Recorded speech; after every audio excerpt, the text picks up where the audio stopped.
С целью выявления и развития юных талантов в Кукмурском районе прошел финал ежегодного конкурса «Тотар малайы Тотар кызы», направленный на развитие и изучение традиций и обычаев татарского народа.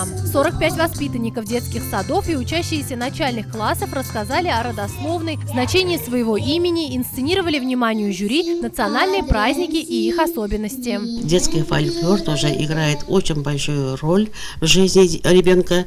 Здесь разные игры, календарные праздники. Конкурс проводится в несколько этапов. В полуфинале мастерицы готовили блюда татарской кухни – треугольники и костыбы. Учились правильно раскатывать тесто, а в ожидании приготовления блюд с большой охотой осваивали навыки шитья.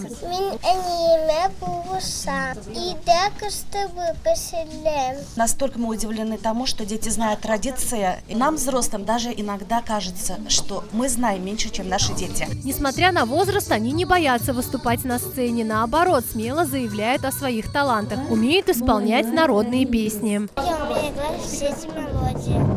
Аниса, Эпипе, Алигрета, новогодняя полька, Бабала.